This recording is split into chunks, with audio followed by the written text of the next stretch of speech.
In every sport, the big fish are always full of confidence. Chess is no different. Though a player's rating is the psychological catalyst that creates fear and doubt. So we find strong grandmasters fearing the top 10 in the world, and seasoned international masters fearing the grandmasters, and chess masters quaking in their boots when faced with international masters, and on it goes. Everyone experiences this, and many never get beyond it. When I started out, I vividly remember looking at average tournament players as chess gods, and I wondered if I'd ever reach their level.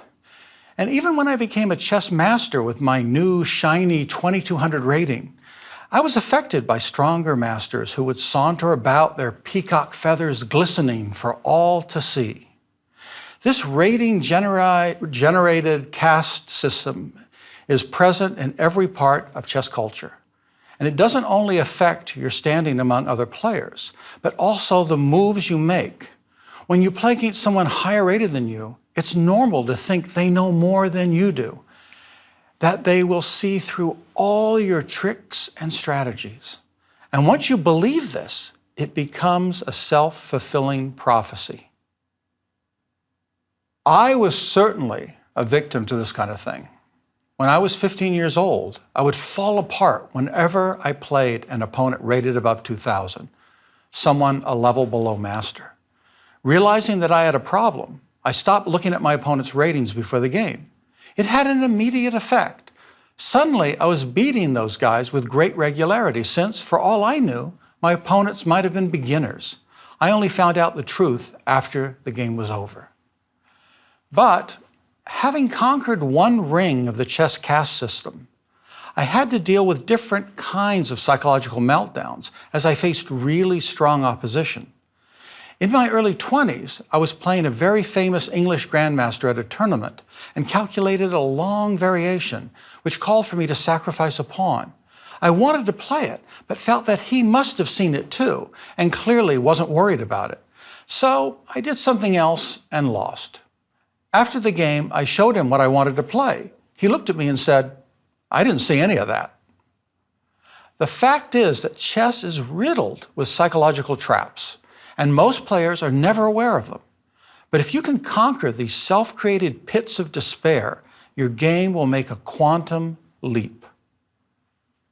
A very interesting example of a player melting down in the face of a daunting opponent is the final game between the world champion at that time, Garry Kasparov, and his opponent, an IBM supercomputer named Deep Blue. In 1996, Kasparov beat the machine in a 6-game match, losing 1 game, winning 3, and drawing 1. A 6-game rematch was arranged a year later, but this time the computer was much stronger. Not only was the software and hardware far superior, but a team of strong human chess players helped Deep Blue's opening preparations, and between each match game, helped to make corrections in their match strategy. Kasparov entered the match with confidence, and he won the first game. But in the second, Deep Blue, who was able to calculate 200 million moves a second, played in a different style, completely dominating the game. Kasparov was dumbfounded by the machine's change. For the first time, he realized that this Deep Blue wasn't the same one he faced in his previous match. And at that moment, as he was struggling to survive in Game 2, fear and doubt started to gnaw at him. Some hours after he resigned Game 2, he was informed that he actually had a forced draw by perpetual check. If he was playing a human, he would have seen it. But he was so sure of the machine's infallibility that he never imagined that its final move was a blunder that allowed him to escape. And with this loss, he not only faced a seemingly dominant adversary that had no emotions, no misgivings, and no fear, but he also lost his confidence. All this didn't faze the machine, but Kasparov, who accused IBM of cheating, started to psychologically spin out of control. He managed to keep life and limb together in the next 3 games, drawing all of them. But in the final game, exhausted and facing an opponent that never got tired, Kasparov fell apart. He lost like a child and stormed off the stage. Later, he admitted that he cracked under the pressure, and he apologized for his performance and hasty exit. So let's take a look at the final match game between Deep Blue, who's white, and Kasparov, who's black. E4, C6, the Caro-Kann. D4, D5, Knight C3, captures. All this is well known. And Knight G5 is one of the sharpest moves. So far, though, everybody knew this line very well. And now we have a key moment. At the time, annotators insisted this was a mistake, H6. And though modern theory shows that it might be playable, though I haven't seen any top players touch it, it quickly becomes clear that Kasparov wasn't well versed on this line. And if you haven't worked out how to play the scary position black ends up with in advance, then H6 is indeed a mistake. So the computer sacrificed a knight. Kasparov moved his queen, pinning it. White castled, and he took with the pawn. Obviously, he can't take with the queen because then the rook would come here and the pin against the queen and king would lead to the loss of black's queen. So he took with the pawn, and all this is well-known theory. Bishop f4. In this situation, the whole point of white's attack is that though he's given up a piece, black's king is stuck in the middle and black's other pieces aren't getting out too quickly. If, of course, black could get his pieces developed, he's going to win because of the material. Kasparov played a new move, but apparently he hadn't prepared it. He didn't know what he was doing. And after a4, Deep Blue made it very clear that he wanted to rip open as many lines as possible so his pieces could rip black's king apart. Kasparov played bishop to b7, rook e1, and knight to d5. The knight looks very nice here, but the bishop simply retreated back. Kasparov kept moving the king somewhere just to escape whatever is in front of him, but of course, it doesn't work. And the queen gets a little closer and hits this pawn. He guards it, and now the heavy-duty stuff, bishop f5, taking advantage of the pin, hitting this key pawn. There's really no way to guard it that's going to work, so he gives up his queen. Bishop takes, and after c4, all the lines are going to be ripped open, and black's king is going to be incredibly vulnerable and eventually perish. So Kasparov resigned and stormed out of the room. Kasparov was not inferior to Deep Blue, but his emotions, doubts, and fears dragged him down. A lesson this teaches us is chess is about mental domination. We've just talked about fear of rating and the fear of the person or machine sitting in front of you. But now we'll talk about something a bit more expansive, the fear of defeat. There are some very strong title players out there that know a lot about chess and could easily be more successful than they are. But that fear of losing when they face higher-rated players holds them back. And so, because they fear losing, which in turn makes them play passive, defensive chess, they end up losing anyway. This is silly because everyone loses. Everyone. And if you go all out to win and end up on the short end of the stick, you will still be proud of yourself for doing your best which is enormously better than walking away from a game filled with self-loathing. To avoid this fear of losing pitfall, I recommend the following. Play stronger opponents whenever possible. You'll lose a lot, but you'll also learn a lot. Keep at it, and eventually you will win some games. And once that happens, your fear of those guys will just vanish. Never accept a draw unless you honestly feel your position's inferior.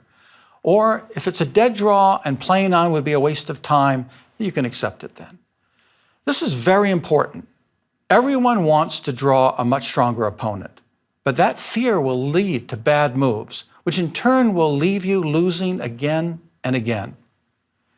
If you enter the game with the attitude that it's to the death, your higher-rated opponent will pick up on that vibe and look at you in a completely different light.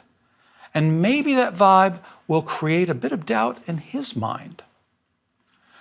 When a stronger player offers you a draw, it usually means that he's in trouble. Most low-rated players will accept that draw due to fear, but you shouldn't. Politely decline, play to win, and if you lose, consider it a learning experience. The old cliches, stick to your convictions and play to win, and the only thing you have to fear is fear itself, are still useful. If you truly enter every chess game with a never give up, never surrender mentality, you'll quickly find that you're at the front of your rating group and ready to move on to the next level. This kind of psychology is common and helps in every sport, but there is a whole other level of psychology that are designed only for chess, though it too can be used in other areas of life. So let's leap into chess psychology and discuss how you can step beyond fear, step beyond doubt, and avoid becoming your opponent's puppet. By puppet, I mean that one player slavishly obeys the opponent's mindset and views. I call this chess transition from player with good intentions to player reacting to enemy threats, the curse of I can't. Here's an example. Marshall intended to continue his development with just bishop to d2. But Black had just played his knight to f6, and Marshall suddenly understood that Black intended to threaten mate by knight g4.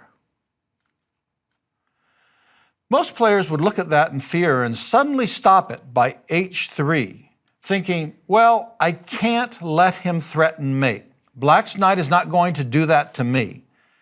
If White thought like that, he wouldn't realize that he is now a puppet, reacting to Black's so-called threat, and by doing so, not making the move he wanted to make, which was bishop to d2. The sad thing is that h3 actually makes the attack stronger, since it allows Black to open a kingside file. So it would go g5, f takes g5, bishop takes g2, king takes, check, because the bishop here is guarding it, and mate. So Marshall, who was a legendary attacker himself, saw that. But he also was experienced enough to always do what he wanted to do, unless it's 100% fact that he has to stop for a moment and deal with an enemy threat. So he ignored Black's knight move and played the move he wanted to play, bishop to d2. Dostoevsky, who was in a state of he can't allow me to do this, the same basic thing as I can't, got very excited and played knight g4. White calmly prevented the mate, because queen takes h2, mate was threatened, and he played h3. And Black instantly bashed down queen g3. This is what Marshall wrote about what happened next. My opponent made this move quickly, jumped up from his chair, and went into the next room where most of the players were gathered. In his broken English, he said, "Poor Marshall dead." The players ran in and clustered around the table. I looked at the position and saw that he threatened mate in two different ways. Either queen takes g2 mate or queen takes h2 mate. Marshall continued his story. My opponent returned to the board and looked at what I had done. Queen takes g4. He threw over the pieces and in a loud voice explained, "Oh no, Marshall not dead, I dead." Here's another example of the unfortunate I can't, he can't paradigm. White has more central space, which gives him a very slight plus. He has quite a few moves to choose from.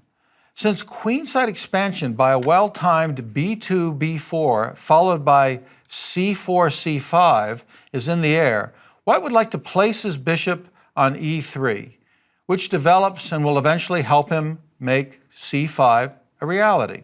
However, bishop e3 allows knight g4.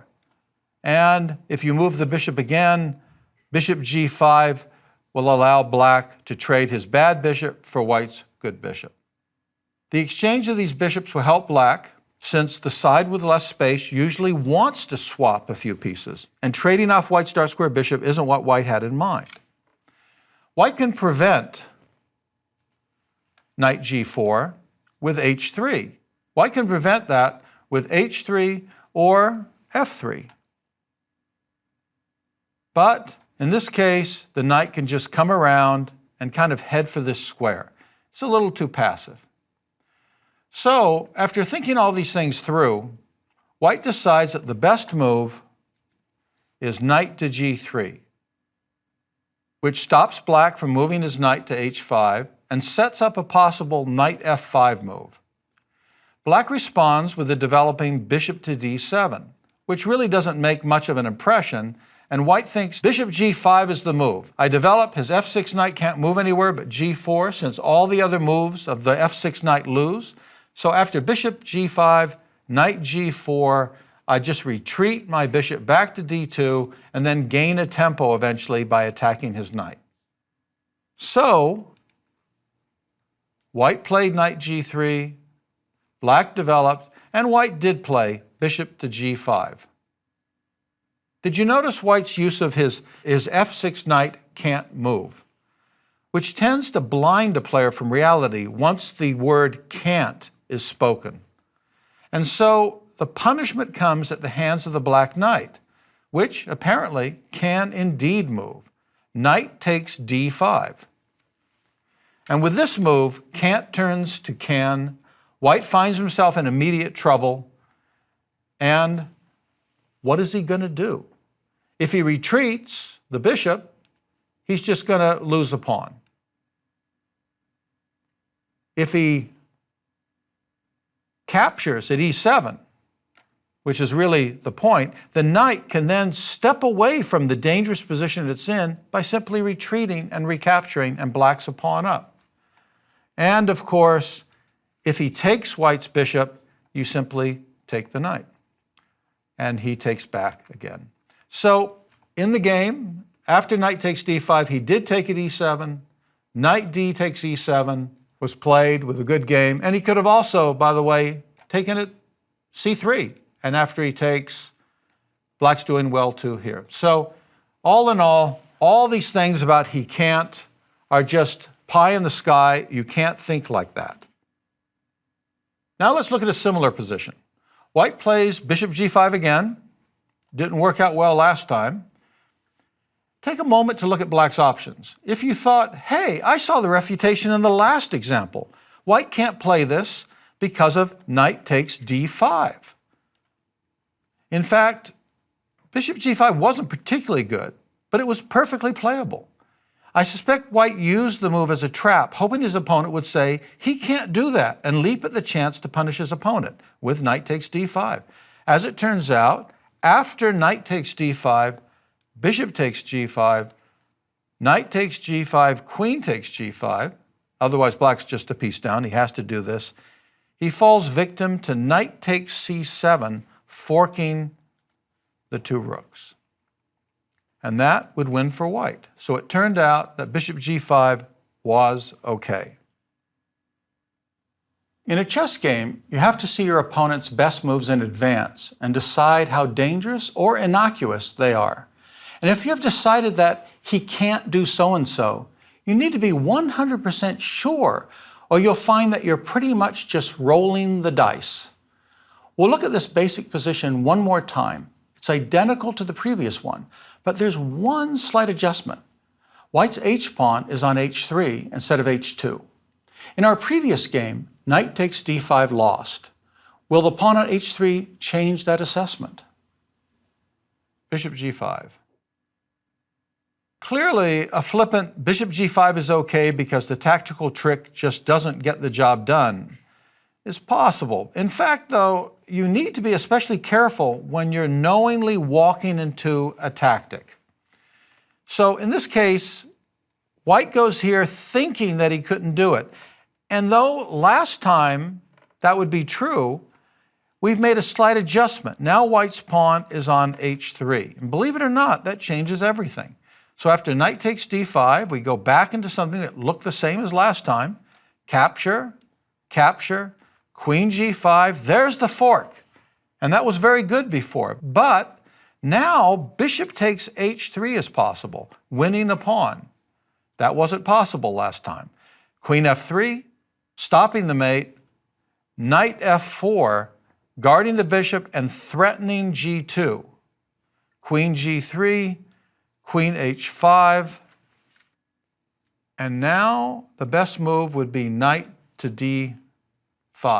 Notice that if he took the bishop, which he really wants to do, after knight takes h3 check, king g2, knight f4 check, king g1, rook e7 hitting the knight, he has to take it, and now rook e6, and suddenly the rook's coming over with a massive attack and also at least winning the queen.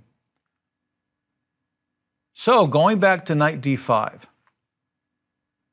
Black took it, White took it, and then he simply retreated, and suddenly White's down a pawn. As you can see, quick judgments and tossing the I can't, he can't mentality back and forth will get you nowhere. Each position has to be explored, and your assessments have to be verified. Another chess curse is that of I have to, you have to. Once you think you have to, you're heading for Puppetville. Here's a great example with the future world chess champion falling victim to the curse of you have to. The strategic battle rages around the c5 and c6 squares, and the c7 pawn, which dreams of advancing to c5 when the c8 rook will burst into activity. Of course, at the moment, c5 isn't possible due to b takes c5, winning a free pawn and creating a protected passed pawn at the same time. Black's last move, knight d5, is designed to win that battle of squares since White's b4 pawn is attacked 3 times. The a5 pawn, the knight, and the bishop. Well, it's only defended once. After making that knight move, Black is saying you have to save your pawn by capturing on a5 by b takes a5, when I'll solve all my problems by pushing that pawn up. So the battle lines are drawn, and someone's goals will be dashed against the rocks. Will Black win a pawn for nothing, or succeed in freeing his pieces with c5? Or will White find a way to lay claim to those key squares on c5 and c6?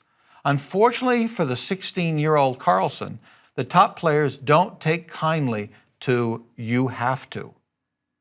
Kramnik allowed him to win the pawn, knight b3. Carlsen took it, and now Kramnik moves his knight to a5, hitting this bishop. The bishop has to retreat, and now he continues. The knight now jumps into the c6 square, dominating the square that White wanted in the first place. Black captured it. The other knight recaptures, hitting the queen. The queen moves. Now Kramnik captures another move. Bishop takes d5. You can't take with the queen because there'd be a fork. So, for example, queen takes, fork. He's not going to allow that. That's just incredibly obvious. So pawn takes, and now he simply takes back. The knight guards the pawn, material is even again, and White has completely won the battle. The knight's guarded, he owns c6, he owns c5, he has an open file down this a file. He can bring a rook over to C1 and then dominate this file too, and black has a losing position and went on to total defeat. This game is worth playing over again and again. Both sides' hopes and dreams were clearly defined, and black's bullying with the threat against b4 didn't have any effect on white, who insisted on making his strategic ideas win out. In a long chess game, this type of serious decision-making is what chess is all about. You first have to recognize the positional and tactical imbalances. Then you have to stand up for your position's rights and milk your positive features for all they're worth. The first person that bows to the enemy vision will usually lose the game. Now we will move on to something everyone does. They play, now and then, lazy moves. Lazy moves, moves that haven't been deeply considered, also sometimes referred to as soft moves, are a part of every player's path to improvement. And I most certainly wasn't immune. When I was 13, I had a friend who was a couple years older than me and quite a bit stronger. He would look at my games and comment, and one day I made a move that seemed natural and good.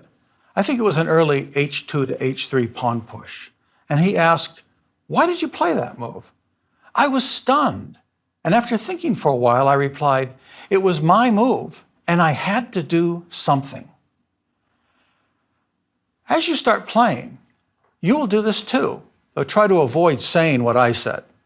However, as long as you're aware that you didn't solve the position, you'll slowly put more and more energy into those what in the world is going on types of situations. I always tell my students that while they're playing a game, they should imagine me standing over them, asking, "What's going on in this position?"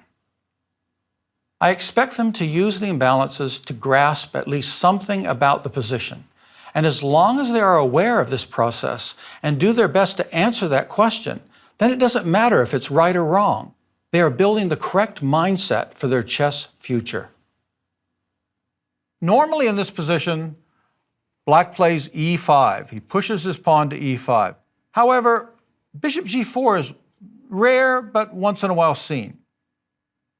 When you come across something like this, which is a completely different animal with completely different goals than e5, you really have to stop and look and ponder.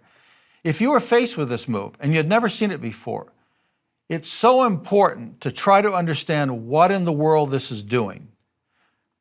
This move's strategic idea is to place pressure on d4 by getting rid of the f3 knight. However, many players don't realize that. They didn't bother to try to understand the move, and so they would play h3, and after bishop takes, they're just walking right into the opponent's hands. Knight fd7, hitting the square. The bishop guards it. Knight c6, hitting the square again. He castles. e5, and after d5, the knight leaps into d4 and dominates the square, and black's strategy has won out. Of course, only a professional would figure all that out. The key point is that you have to realize bishop g4 is all about d4.